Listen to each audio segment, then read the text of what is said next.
Hi, welcome to another episode of Monochromatic Max, since I'm pretty much wearing the exact same color. As you can probably guess, we're talking about Stuart Gibbs' Spy Schools today. I was going to wear this shirt for the video, but came to the sad realization last night that I no longer fit it. If you came here from Stuart Gibbs' website... That's why I tried it. Okay. If you came here from Stuart Gibbs' website, stuartgibbs.com, you probably know from the text I sent out on there that I have not participated, if you paid attention, I have not participated in any of the polls ranking the spy school books due to the fact I want to do it here on my channel. So, we're ranking them from best to worst. There's 9 books, and there are going to be spoilers in this video for all but the newest book, which came out August 31st. I will do a video talking about that book, just that book, next month, because I feel like more people will have read it by then. So let's move on to the number 1 best Stuart Gibbs Spy School book, Spy Ski School.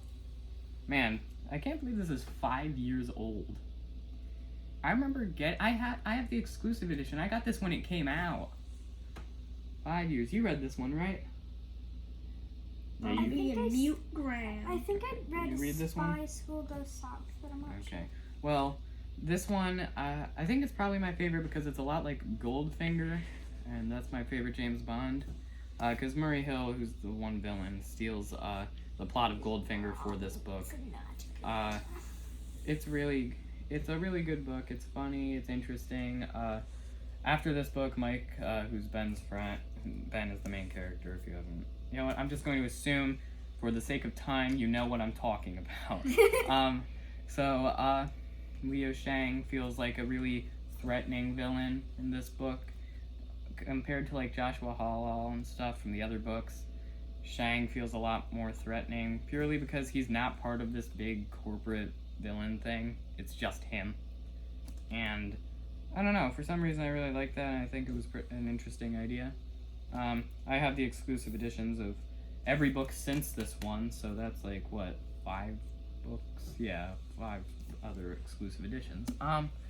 Let's set this down now and move on to the second best, Evil Spy School. The first 4 books, I think everyone can agree, are some of the best books that Stuart Gibbs ever wrote. And, well, this one, Ben is sent into the headquarters of the agency. He's going against Spider to try and take them down from the inside after getting kicked out of spy school due to blowing up his principal's office with a live round from a cannon during a paintball game. It's very, if you haven't read the books, read the books and then come back, because I'm not, if I sit here and explain it all, it's going to take forever. But I really liked this book. I think it was interesting to make Joshua Pala pretty much a pirate, though it is kind of cool how he comes back after falling what was presumed to be his death in the second book. I can't read this. This is upside down. Good job. Good job. But this one, this is where you start to realize it's always going to have the same formula. Something happens with Ben gets in trouble, Ben likes Erica, and Ben ultimately saves the day. And something else I noticed is pretty much all the ends of every single spy school book, Ben ends up somewhere next to Erica at the end of each book. The first one, she puts her arm around him and says, "Welcome to the wonderful world of espionage." That's how the book ends. Second, he helps carry her out of the forest because she got injured. If you don't, once again, you don't understand, it's not gonna make sense. The third, they're lying together in a restaurant after barely surviving a nuclear explosion. The fourth, they're dangling from a helicopter after they kiss after barely saving Colorado from nuclear destruction. The fifth, they're laughing at Jason Stern, the first son, which I'll explain once I get to that book. And then we move on to... They all end like that, except for A Revolution, which is the one that's purely about Erica, which I thought was weird. But the third best is British Invasion. I think a lot of people can agree the newer books have seemed to take a drop in quality from what the older books were. I don't know, that might be just my controversial opinion. I know a lot of people still like the books. But this one is one of the best newer Stuart Gibbs books because they finally take down Spider once and for all in this one. And once again, for the first time in a while, the threat kind of feels real. However, something I am a little disappointed about is Joshua Hallall returns for like the millionth time. It's like this guy keeps falling to his death, but he's not even dead. Are you going to kill him or no? There's tea. Yes, because it's British invasion. There's going to be tea and... Crumpets. What? Tea and crumpets. It's like... Just stop, please. A crumpet. But this one definitely belongs in third place because it's another really good book. So then we got probably what I say is the darkest out of all the books, Spy School, the first book, because this book you really don't know what's going to happen, especially since this is his first time ever really doing anything spy related. First time I was reading this, I didn't even realize that like stuff about like Alexander Hale. I was kind of just like, oh well, I guess he's making mistakes over and over again. But if he's been a spy this long, of course you're gonna make mistakes. And then it turns out he's just a fraud. So, but Dun, dun, dun. but this one it feels a lot darker than a lot of the other books. People say the newest one, Spy School at Sea, is a pretty dark book, and I mean, I can see why you'd say that. But at this point in the series, it's like, of course they're gonna save the day. There's no it doesn't feel like there's any real danger. And this book completely demonstrates, stop knocking the movies down.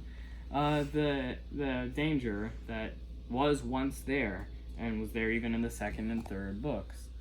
And then we move on to my next pick, Spy Camp, which Spy Camp gets a lot of hate, and I don't know why, because it's another really good book.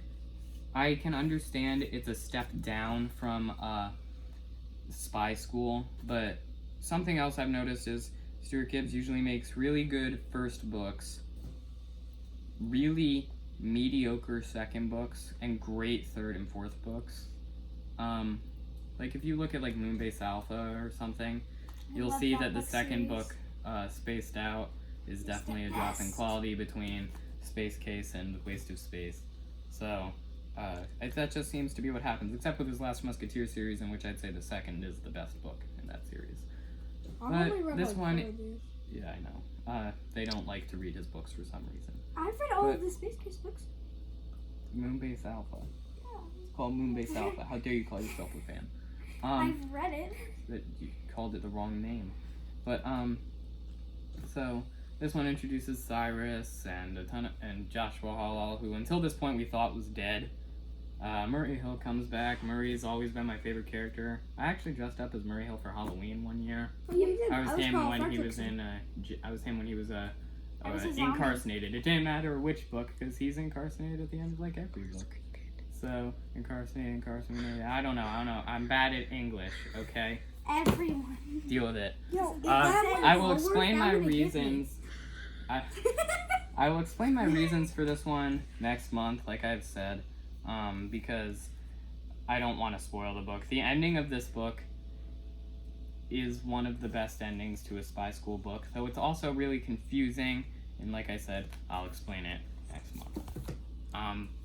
And then, okay, so we're now down to the three worst of the series, and keep in mind, the three of these aren't really bad per se, they're just a drop in quality, like this next one, thank you. Spy School Goes South. There are a ton of really funny parts in this book, but overall, it's a really forgettable book. It really only exists to bring us into British Invasion, which is the next book in the series. You made books fall. Okay. But books are going to fall. it's a good book, once again. It's got funny moments, but overall, it's just really forgettable, which is kind of disappointing. And then we have Spy School Revolution, and so basically in Spy School Secret Service, what happens is there's a whole thing where it's revealed that Zoe loves Ben, and Ben has a crush on Erica, which everyone knew. But Zoe has a crush on Ben, which I guess until that point had only been speculated. And here's something you gotta understand before you actually get into the series. There are, like, two main different groups of people who ship characters to be together in the books. There's Zen or Zyke, which is Zoe and Ben. Wait, not Zyke, that's the wrong one. Zen and Bowie, which is Ben and Zoe. And if you're a real fan, you don't like that. Yeah, Sarah. You don't ship that, because from the first book you should have been shipping Ben and Erica. What about? Erica's rude. How dare you? What about N? You're not a fan. Their name would be N then. Erica then. It could be Aaron, technically. That's one thing. But he gets rid of Zoe as a love interest in this book in the worst possible way by having her betray Ben's trust, lie to his face, hold him and Erica technically hostage, trying to arrest Erica, because Erica gets framed for trying to kill Ben, which, I mean, technically she was supposed to, but she failed on purpose. So, she, losing my train of thought, it is annoying. I just don't like how he got rid of her as a love interest, because she should never have been introduced as a love interest in the first place. Zoe was fine as the best friend who was really there for moral support and stuff throughout the series. But then she becomes a bad, rude character who only goes after Erica because she's jealous, and to further her career as a spy and get a job in DAD, which is the division.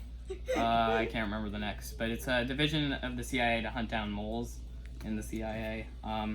And she really only betrays Ben so she can get that position, and because she's jealous of Ben and Erica, which is stupid. Wait, hold on. Just right before we do this, can we just say all the cover arts have always been one of the best parts? Yeah, the cover arts have always been the best of every single one of Stuart Gibbs' books. Well, one of the best parts, but yes.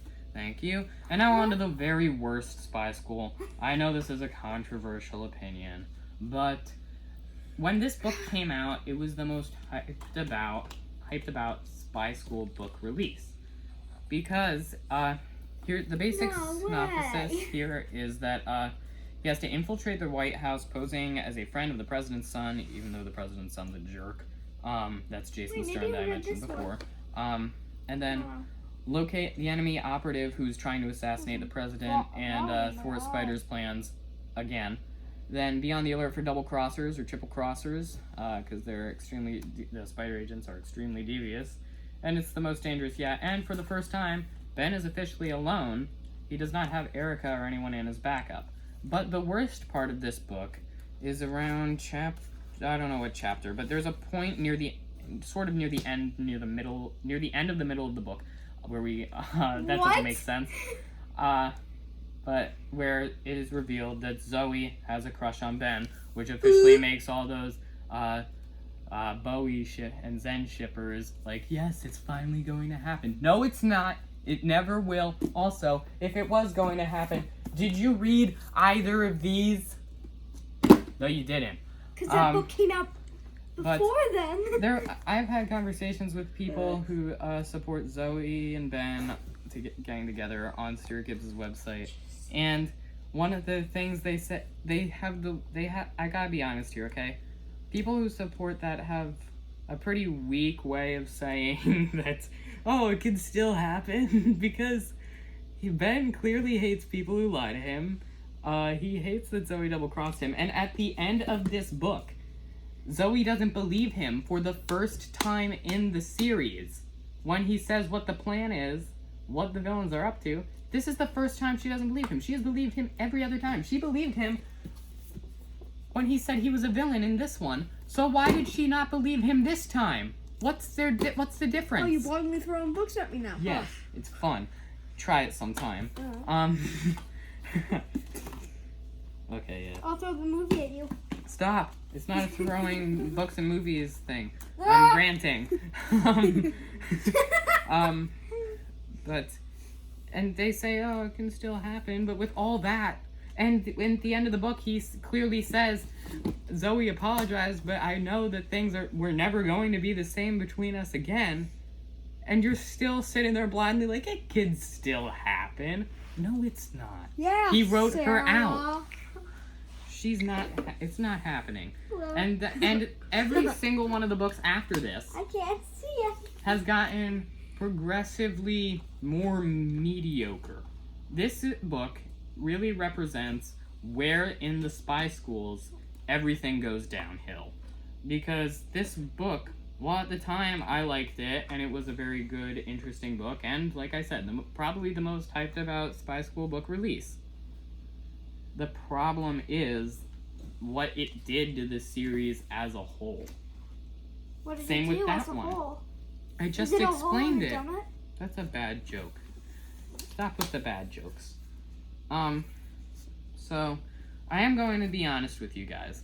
There was a point earlier this year where I thought about stopping reading Stuart Gibbs' books altogether. I thought, I don't know, maybe I'm getting too old for these and stuff. They're not really as interesting as they used to be. And then Charlie Thorne 2 came out. And I'm going to be honest with you guys, this is my opinion. Charlie Thorne 2 is the worst book that Stuart Gibbs has ever written. It took me literal weeks to read that book because of how out of character and jerky all the characters were. And he read this book in 3 hours. Yeah, I read that book in like 3 hours. I'm a very fast 3 reader. hours. But It took I me couldn't- almost a month I to couldn't read read the it. one book. In Masterminds by Goran Corman. Yeah. That's a different writer. Yeah, but I was talking about what this. book? I was talking about the book that I read in this series. That's not very descriptive. But Okay, right. continuing on, I thought about finishing and not reading them after that. Besides, I didn't really like Charlie Thorne when it came out anyway. I guess that was like Stuart Gibbs' passion project and the first thing he really wanted to write when he started writing. But the thing is, it just wasn't really that interesting to me. And then, after that, I almost didn't order the 7th Fun Jungle book because I was like, I don't know if it can come back from this. But the 7th Fun Jungle ended up being my favorite Fun Jungle book. And it was surprisingly really funny and interesting because it's set in a setting that reminds me a lot of Agatha Christie, where there's this many people who could have done it because they were all in the house together. So who could it be? Because there's no way it's anyone else who did it, you know. And I think that was a really cool idea. And then I pre-ordered, of course, Spy School at Sea. Excuse me. Thank you. And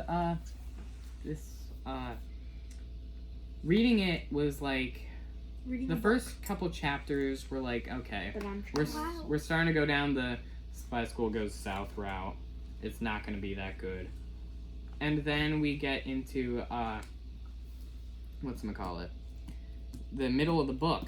And there's a character is introduced that I really liked, and the other characters and stuff that keeps happening with the characters that I really like. I'm not spoiling anything. And, will you stop grabbing stuff? Just sit still. I'm weird. Please. Then we get toward the end, and it's like, okay, it's getting back down that weird route. The characters are starting to get all out of the regular characters they are, and they're starting to act really weird for their characters. They're being very uncharacteristic. I don't know, is that a word? I think so. And then we get to the end, and it's like, okay, that was a pretty good ending, but at the same time, the way the characters were acting was so opposite of the way the book ended that I don't even know if the ending is real. Is this book a dream? Is actually what I wonder, because the characters are so out of character for themselves that I don't understand how the book ended the way it did. Not that I didn't want it to end that way. It was a very good ending, but it's still a confusing way as to whether or not it was even real, honestly. But in the end, I'm still going to read Stuart Gibbs' books, and who's there? You're all there with me waiting 14 months for the 10th book. Why? That's not even the longest period we've had to wait for a Stuart Gibbs book. Between Spy School Revolution and Spy School British Invasion, this one came out first. Stop robbing my corner! No. I'll rob your corner however much he wants. This book came out sometime in April 2019. I remember because it was right before I went on a cruise, and it was a lot of fun. And I got to read it before I went on a cruise, and it was fun. And then this book came out October 2020. That's 18-month difference between when the books came out. We waited that long for this book.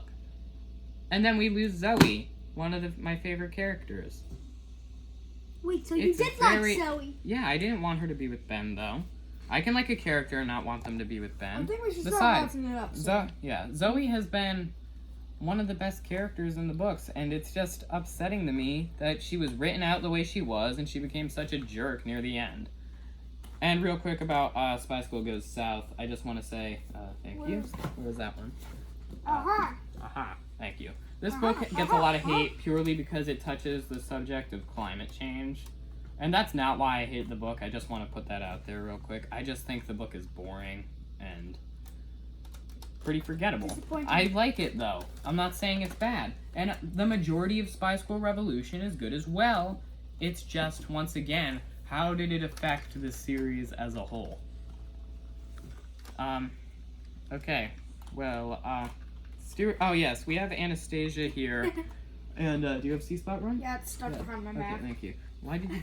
Okay.